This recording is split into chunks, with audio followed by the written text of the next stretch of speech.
السلام علیکم۔ عینی اور افریت، زندگی کا عظیم ترین واقعہ چھوٹے چھوٹے معمولی واقعات کی شکل میں سامنے آتا ہے۔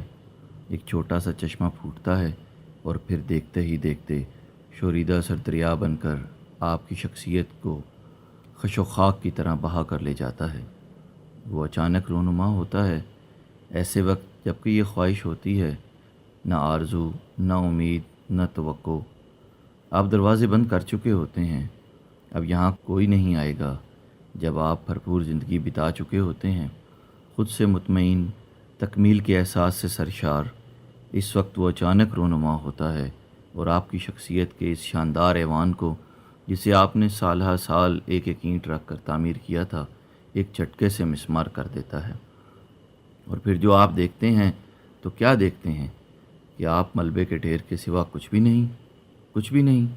میں نے بڑی بھرپور زندگی گزاری تھی، جوانی میں جذبات کی ایک بھیڑ لگائے رکھی، میلہ لگائے رکھا، پٹاخے چھوڑے، پھلجڑیاں چلائیں، ہولیاں کھیلیں، رنگ پچکاریاں چلائیں، ابیر گال کے تھال بھرے۔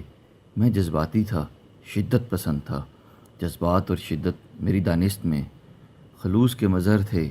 میرا رخ مثبت تھا، خلوص بھرا، ہمدردی بھرا، حقارت اور نفرت سے پاک۔ میں کہہ دینے والا تھا، گونگے اور ٹھنڈے خون والے مجھے پسند نہ تھے۔ میں نے علم حاصل کیا تھا، نفسیات میں مجھے دسترس تھی، تحلیل نفسی میں خاصی اہلیت تھی۔ دوست مانتے تھے، اچھا جانتے تھے، قدر کرتے تھے۔ اپنے ماضی پر مجھے کوئی پشیمانی نہ تھی، نہ احساس گناہ، نہ کمتری۔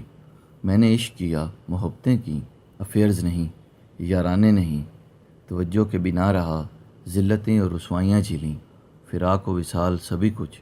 جبھی تو اب خود سے مطمئن تھا، احساس تکمیل سے سرشار۔ اگر کوئی مجھ سے پوچھے، بول کیا مانگتا ہے، جو مانگے گا ملے گا، تو یقیناً میں سوچ میں پڑ جاؤں گا کیا مانگوں۔ میں مانگ کی دنیا سے دور نکل آیا ہوں، سکون اور اطمینان کے ڈھیر لگے ہوتے ہیں۔ شور شرابہ پیچھے رہ گیا ہے، بہت پیچھے۔ جس راستے پر میں گامزن ہوں وہ اطمینان سے لبریز ہے۔ سڑک خاموش ہے، رستہ ہموار ہے، نہ اونچان نہ نیچان، سیدھا صاف، دونوں جانب پیڑ اگے ہوئے ہیں، سرسبز نہیں، پیلے پیلے، اونچے لمبے نہیں، بیٹھے بیٹھے، چکے چکے، گرد آلود، پتے مسلسل چڑھ رہے ہیں، کھڑ کھڑ کر رہے ہیں۔ شام گہری ہوتی جا رہی ہے، دور دور لگے کھمبوں پر بتیاں ٹمٹما رہی ہیں، ان کی زرد ٹمٹم زمین تک نہیں پہنچ پاتی۔ شام کا گھسپسا بڑھتا جا رہا ہے، سڑک پر اکا دکا راگیر چل رہے ہیں، چپ چاپ، تھکے ہارے، گھر سے ہٹے ہوئے، ایک دوسرے سے دور دور، اکیلے اکیلے، تنہا تنہا۔ منظر پر سکون کا ایک خیمہ تنا ہوا ہے، بے چینی کی مدھانی مدت سے زنگ آلود ہو چکی ہے۔ میرے دل میں کوئی مد و جزر نہیں، ذہن سوچ و بچار کی گھاٹیوں سے نکل چکا ہے۔ کیوں، کیسے، کس لیے کی بھیڑ بھن بھن کرنا بھول چکے ہیں۔ میرے سامنے آسمان پر چاند ٹنگا ہوا ہے، چاندنی والا چاند نہیں، چاندنی تو چھیڑ دیتی ہے، ایک بڑا سا مدھم مدھم چاند، جیسے تانبے کا ایک تھال لٹک رہا ہو۔ میں چلے جا رہا ہوں، چلے جا رہا ہوں، دفعتاً پاؤں کی چاپ سنائی دیتی ہے، قریب اور قریب۔ یہ کون ہے جو میرے ساتھ چل رہا ہے؟ میں مڑ کر دیکھتا ہوں، کون ہو تم؟ وہ سر اٹھاتی ہے، مجھے دیکھ کر ٹھٹکتی ہے، رکتی ہے، پھر سر جھکا لیتی ہے، جواب نہیں دیتی۔ اس کے جسم میں چمک ہے، تازگی ہے، شگفتگی ہے، لیکن منہ لٹکا ہوا ہے۔ خد و کال پر بے تکلفی کی دھول جمی ہے، تھکا ہارا مردہ چہرہ، گردن جھکی ہوئی، نگاہیں اکتائی ہوئی، جیسے بہت کچھ دیکھا ہو، دیکھ دیکھ کر تھک گئی ہو، جھک گئی ہو۔ نہ دیکھنے کی چاہ، نہ دکھانے کا شوق۔ تم نے میری بات کا جواب نہیں دیا، کون ہو تم؟ میں بھی ہوں، وہ سر اٹھائے بغیر جواب دیتی ہے۔ جواب میں تلخی ہے، لیکن آواز مدھم، پھٹی پھٹی، تھکی تھکی۔ اس میں چمک نہیں، تان نہیں، لے نہیں، لوچ نہیں، جیسے ریوڑی بھیگ گئی ہو، کڑاکا نہ رہا ہو۔ لیکن یہ سڑک تو تمہارے لیے نہیں ہے، تمہیں تو شاہراہ پر چلنا چاہیے، جہاں رونق ہے، زندگی ہے، وہیں سے آئی ہوں، وہ جواب دیتی ہے۔ لیکن کیوں؟ ناگہاں میرے منہ سے نکل جاتا ہے۔ وہ سر اٹھاتی ہے، تن کر کھڑی ہو جاتی ہے، میری مرضی۔ میں چپ ہو جاتا ہوں، چلنے لگتا ہوں، جیسے کوئی بات ہی نہ ہو۔ لیکن دل میں کچھ کچھ ہونے لگتا ہے، پتہ نہیں غصہ ہے یا کیا۔ پاؤں کی چاپ پھر قریب آ جاتی ہے، اور قریب۔ تم میرے ساتھ ساتھ کیوں چل رہی ہو؟ انجانے میں میرے منہ سے نکل جاتا ہے، ساتھ نہیں، میں چل رہی ہوں۔ وہ بآواز بلند کہتی ہے، پھر زیر لبی سنائی دیتی ہے، کوئی کسی کے ساتھ نہیں چلتا۔ اس کی آواز میں حسرت نہیں، آرزو نہیں، تعلقی ہی بے تعلقی ہے۔ میں رک جاتا ہوں، دیکھو تو، پاؤں دھیرے دھرو، ہم ساتھ ساتھ نہ رہیں۔ ہاں، وہ کہتی ہے، دھیرے دھرے تھے، لیکن کیا؟ میں پوچھتا ہوں، پھر تم بھی پاؤں دھیرے دھیرے دھرنے لگے؟ میں رک گیا تھا، مجھے غصہ آنے لگا۔ ہاں، تم، وہ جواب دیتی ہے، اس کی آواز برف کی سل کی طرح گرتی ہے۔ تمہیں اپنے متعلق خوش فہمی ہے کیا؟ تمہیں ہے، مجھے نہیں۔ میں خوش فہمیوں کی دنیا سے نکل آئی ہوں۔ میں رک جاتا ہوں، میں تمہارے ساتھ نہیں چلوں گا۔ تھینک یو، وہ جواب دیتی ہے، اور تیز چلنے لگتی ہے۔ تھینک یو کس بات پر؟ میں چلاتا ہوں، میں تمہارے ساتھ چلنا پسند نہیں کرتی، وہ پیچھے مڑے بغیر جواب دیتی ہے۔ غصے سے میری کان پٹیاں بجنے لگتی ہیں۔ میں اس کے پیچھے بھاگتا ہوں۔ میرے ساتھ چلنے میں کیا ہے؟ بولو، تم ساتھی نہیں ہو، لیکن کیوں؟ میں اسے کندھوں سے پکڑ لیتا ہوں۔ تم اپنی میں سے بھرے ہوئے ہو، اتنے بھرے ہوئے ہو کہ دوسرے کی گنجائش نہیں۔ تم توجہ نہیں دیتے، توجہ دے نہیں سکتے، خود توجہ طلب ہو۔ تم مجھے جانتی ہو کیا؟ جانتی نہیں، وہ جواب دیتی ہے، تمہارے ماتھے پر لکھا ہوا ہے۔ تم اسے پڑھ سکتی ہو کیا؟ میں تنزن پوچھتا ہوں۔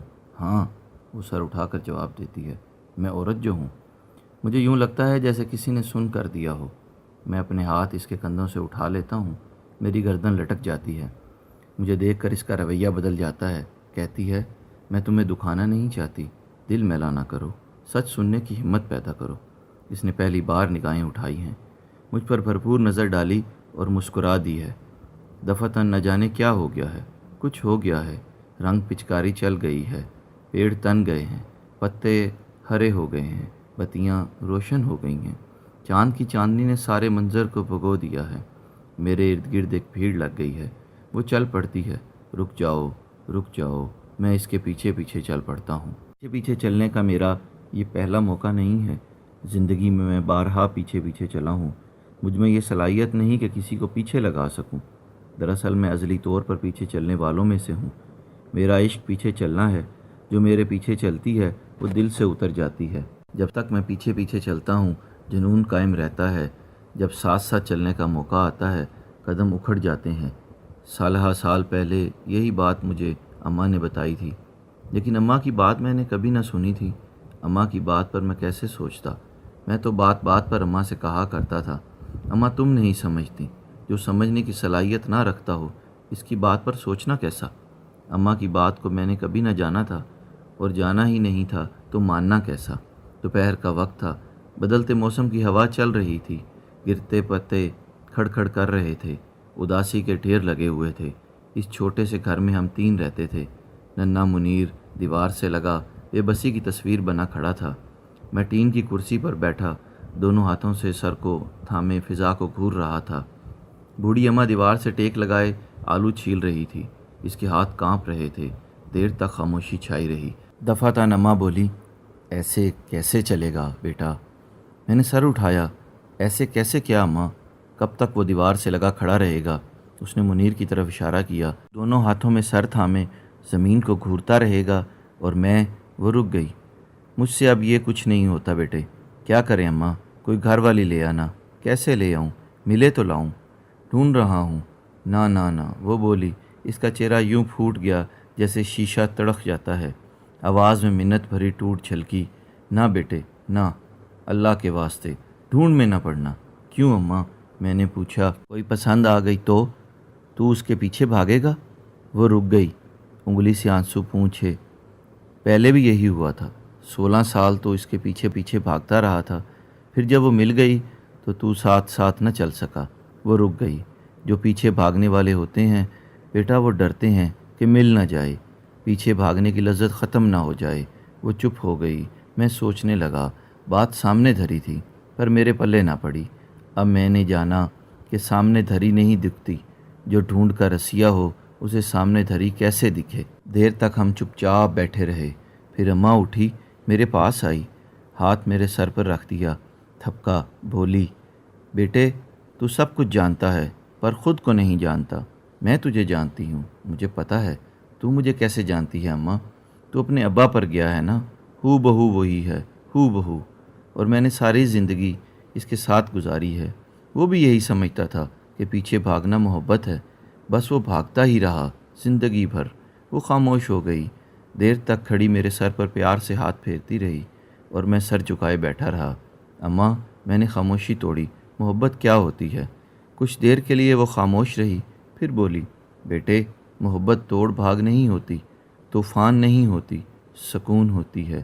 دریا نہیں ہوتی، جھیل ہوتی ہے۔ دوپہر نہیں ہوتی، بھور سمے ہوتی ہے۔ آگ نہیں ہوتی، اجالا ہوتی ہے۔ اب میں تجھے کیا بتاؤں کہ کیا ہوتی ہے؟ وہ بتانے کی چیز نہیں ہے، بیتنے کی چیز ہے، سمجھنے کی چیز ہے، جاننے کی چیز ہے۔ اماں کی بات میرا رستہ روک لیتی ہے۔ میں رک جاتا ہوں، لیکن تڑپ بھری نگاہوں سے اسے دیکھتا رہتا ہوں، اس امید پر کہ شاید وہ مڑ کر دیکھے، پھر مسکرائے، پھر پھلجھڑی چل جائے، پھر کن کہہ دیا جائے۔ لیکن وہ چلے جاتی ہے، یوں چلے جاتی ہے جیسے کسی نے اس کا رستہ کاٹا ہی نہ ہو، جیسے کسی کو پیچھے چھوڑ کر نہ جا رہی ہو۔ سچی بات یہ ہے کہ اگرچہ میرے پاؤں رک گئے، لیکن میں نہیں رکا ہوں۔ میں اس کے پیچھے پیچھے چلے جا رہا ہوں۔ دن گزر جاتے ہیں، ہفتے گزر جاتے ہیں، لیکن میں چل رہا ہوں، چلے جا رہا ہوں، اس کے پیچھے پیچھے چلے جا رہا ہوں۔ پتہ نہیں اس کے پیچھے کیوں چلے جا رہا ہوں۔ کوئی خواہش نہیں، آرزو نہیں جو پیچھے چلنے پر اکسائے، حصول کی خواہش نہیں، مطلب نہیں، مانگ نہیں۔ اسے دینے کے لیے میرے پاس کچھ بھی نہیں۔ پوجا کے پھول سوکھ کر کانٹے بن چکے ہیں، آرتی کی تھال خالی پڑی ہے، بھینٹ چڑھانے کے لیے کچھ بھی تو نہیں ہے، پھر بھی چلے جا رہا ہوں، نہ مقصد نہ منزل۔ چلتے چلتے ایک دن وہ پھر نظر آ جاتی ہے، مجھے یقین نہیں آتا۔ آنکھیں ملتا ہوں، نظر تو وہ مجھے مسلسل آتی رہتی ہے، وہ مسکراہٹ، وہ رنگ پچکاری جیسے کسی نے کن کہہ دیا ہو۔ نہیں، فریب نگاہ نہیں، واقعی وہ پارک کے کونے میں درخت کے مقابل زمیں پر اکڑوں بیٹھی ہے، ہاتھ میں برش ہے، پہلو میں بہت سے رنگ بکھرے ہوئے ہیں، روبرو ایک بڑی سی کینوس فریم پر لگی ہوئی درخت کے سہارے کھڑی ہے۔ میں دبے پاؤں اس کے پیچھے جا کھڑا ہوتا ہوں۔ ارے یہ کینوس پر کیا بنا ہوا ہے؟ اس قدر خوفناک چہرہ دیکھ کر رونگٹے کھڑے ہو رہے۔ کوئی عفریت ہے، یہ کیا بنا رہی ہے؟ میں دل ہی دل میں سوچتا ہوں۔ دیر تک میں وہاں کھڑا رہتا ہوں۔ وہ مڑ کر دیکھتی ہے، ایک نظر غلط انداز، سرسری، اور پھر سے رنگ بھرنے میں مصروف ہو جاتی ہے، جیسے پیچھے کوئی کھڑا ہی نہ ہو۔ انداز میں نہ تعجب ہے، نہ لگاؤ، نہ لاگ۔ یہ کیا بنا رہی ہو؟ میں پوچھتا ہوں۔ پورٹریٹ۔ وہ منہ موڑے بغیر جواب دیتی ہے۔ کس کی ہے؟ ہے کسی کی؟ کوئی عفریت ہے کیا؟ نہیں، عفریت نہیں۔ کس کے لیے بنا رہی ہو؟ میری اسائنمنٹ ہے۔ وہ پیچھے دیکھے بغیر جواب دیے جا رہی ہے۔ کانٹوں سے بھری شبیہ ہے، ہاں، تناؤ ہے، تلخی ہے، شدت ہے، مٹھاس نہیں، محبت نہیں۔ محبت تو شدت کے بغیر ممکن نہیں۔ میرے منہ سے نکل جاتا ہے، نہیں، محبت شدت کی نفی ہے۔ وہ پہلی بار مڑ کر میری طرف دیکھتی ہے، مسکراتی ہے، وہی رنگ پچکاری فرحت سے بھری ایک فوار سی اڑتی ہے۔ پورٹریٹ کی ساری تلخی دھل جاتی ہے۔ تم شدت کو برا جانتی ہو کیا؟ میں پوچھتا ہوں۔ شدت خود پرستی کا ایک روپ ہے، میں اسے برا نہیں جانتی، بس مجھے گوارا نہیں۔ تم محبت کو کیا سمجھتی ہو؟ میں پوچھتا ہوں۔ وہ میری طرف منہ موڑ کر بیٹھ جاتی ہے، سوچ میں پڑ جاتی ہے، کہتی ہے، محبت ایک پرسکون کیفیت ہے، وجدان ہے نہیں۔ وہ زیر لب گویا خود سے کہتی ہے، بتائی نہیں جا سکتی، صرف بیتی جا سکتی ہے۔ دفعتاً وہ میری طرف دیکھ کر چونکتی ہے۔ رک جاؤ۔ وہ اٹھ کر میری طرف آتی ہے، دونوں ہاتھوں سے میری تھوڑی تھام لیتی ہے، پھر تھوڑی پر بائیں طرف انگلی رکھ کر پوچھتی ہے، یہ کیا ہے؟ سکارے ہے یا تل ہے؟ تل ہے، میں جواب دیتا ہوں۔ وہ پورٹریٹ کی طرف مڑتی ہے، برش اٹھاتی ہے اور شبیہ کی تھوڑی کے بائیں طرف کالا نقطہ لگا دیتی ہے۔ غصے سے میرا منہ سرخ ہو جاتا ہے۔ کیا مطلب؟ تمہارا مطلب ہے یہ میری؟ میں پورٹریٹ کی طرف اشارہ کر کے کہتا ہوں، لیکن میرا گلا خشک ہو جاتا ہے۔ وہ میری طرف منت بھری نگاہ سے دیکھتی ہے، کہتی ہے، سچ جاننے کا حوصلہ پیدا کرو۔ دفعتاً پارک کے پھول انگاروں میں بدل جاتے ہیں، شعلے اٹھتے ہیں، پورے دھڑ دھڑ جلنے لگتے ہیں، منظر دھواں ہو جاتا ہے۔ میں اٹھ کر بھاگتا رہتا ہوں، پتہ نہیں کب تک بھاگتا رہتا ہوں۔ شام کو جب تھکا ہارا گھر پہنچتا ہوں، دفعتاً لیٹے لیٹے میرے اندر کوئی کہتا ہے تم خود سے بھاگ رہے ہو۔ میں چوکنا ہو جاتا ہوں۔ یہ کیا ہوا؟ کیا میری میں کا ایک حصہ باغی ہو گیا؟ ضرور اس لڑکی نے مجھ پر جادو کر دیا ہے۔ میں خود کو اس کی نظر سے دیکھنے پر مجبور کر دیا گیا ہوں۔ نہیں، میں خود سے نہیں بھاگ رہا، یہ جھوٹ ہے۔ غصے میں میرے منہ سے نکل جاتا ہے۔ میری بیوی یہ سن کر گھبرا گئی ہے، پوچھتی ہے یہ آپ کیا کہہ رہے ہیں، اسے کیا جواب دوں؟ اگلے روز صبح باتھ روم میں میری نگاہ آئینے پر پڑتی ہے تو میں چونک پڑتا ہوں۔ ارے یہ کیا؟ عینی میں عفریت مجھے گھور رہا ہے۔ نہیں، یہ میں نہیں، میں تو روز آئینہ دیکھتا ہوں۔ ہنسی کی آواز سن کر میں چونک جاتا ہوں۔ آئینے میں عفریت کے پیچھے ہاتھ میں برش پکڑے وہ ہنس رہی ہے، کہتی ہے تم روز آئینے میں وہ دیکھتے ہو جو تم دیکھنا چاہتے ہو، وہ نہیں جو تم ہو، وہ جو تم سمجھتے ہو کہ ہو۔ میں آئینے پر پتھر مارتا ہوں، تراخ کی آواز آتی ہے اور پھر باہر نکل جاتا ہوں۔ شام کو جب میں گھر پہنچتا ہوں تو میری بیوی ایک بڑا سا پیکٹ میرے ہاتھوں میں تھما دیتی ہے، کہتی ہے ایک خاتون دے گئی ہے۔ پیکٹ کاغذ میں لپٹا ہوا ہے۔ میں کاغذ پھاڑتا ہوں۔ ارے وہی پورٹریٹ کے کونے میں عینی لکھا ہوا ہے۔ تصویر کو دیکھ کے میری بیوی ہونٹوں پر انگلی رکھ لیتی ہے۔ یہ تو کوئی بھوت ہے۔ میں اس کی بات کا کوئی جواب نہیں دیتا، تصویر کو الٹا کر کے دیوار کے ساتھ لگا دیتا ہوں۔ کچھ دیر بعد اچانک جو میں ادھر دیکھتا ہوں تو سن ہو کر رہ جاتا ہوں۔ تصویر کینوس کے پش پر ابھر آتی ہے۔ دیوانہ وار لپک کر میں تصویر کو اٹھا لیتا ہوں اور باہر نکل جاتا ہوں۔ سوچتا ہوں میں اسے ایسی جگہ پھینکاؤں جہاں کسی کی نظر نہ پڑے۔ سڑک پر اکا دکا موٹریں چل رہی ہیں، ایک ویگن آ کر رک گئی ہے۔ میری نگاہ اس کی پشت پر پڑتی ہے۔ ارے یہ کیا؟ ویگن کی نشست پر بھی وہی تصویر بنی ہوئی ہے۔ گھبرا کر میں منہ موڑ لیتا ہوں۔ سامنے دیوار پر بھی وہی تصویر۔ ارے میں بھاگ لیتا ہوں۔ جگہ جگہ ٹریفک سائنس پر وہی عفریت مجھے گھور رہا ہے۔ میں گھر کی طرف بھاگنا شروع کر دیتا ہوں۔ ڈرائنگ روم میں میرا دوست راجہ شفیع میرا انتظار کر رہا ہے۔ میں تصویر کو کمرے کی دیوار سے لگا کر راجہ سے ہاتھ ملاتا ہوں۔ اس کے ساتھ ایک بوڑھا آدمی ہے۔ ہم بیٹھ کر باتیں کرنے لگتے ہیں۔ راجہ بوڑھے ساتھی سے کہتا ہے حاجی صاحب، میرا دوست آج کل بہت پریشان رہتا ہے، اس کے لیے دعا کریں۔ کیا پریشانی ہے؟ حاجی پوچھتا ہے۔ میں ایک الجھن میں پھنسا ہوں، میں جواب دیتا ہوں۔ وہ یہ کہ میں کون ہوں؟ حاجی مسکرا دیتا ہے۔ میں اپنی بات کی وضاحت کرتا ہوں، کہتا ہوں میرا مطلب ہے کیا میں وہ ہوں جو خود کو سمجھتا ہوں یا وہ ہوں جو لوگ مجھے سمجھتے ہیں؟ حاجی پھر مسکراتا ہے، کہتا ہے چاہے آپ یہ ہیں یا وہ ہیں، آپ اس جھنجھٹ میں کیوں پڑتے ہیں کہ آپ کیا ہیں؟ اپنی میں کا بوجھ اپنے کاندھوں پر کیوں اٹھائے پھرتے ہیں خواہ مخواہ؟ دفعتاً میں محسوس کرتا ہوں کہ میرے کندھوں کا بوجھ گر گیا ہے۔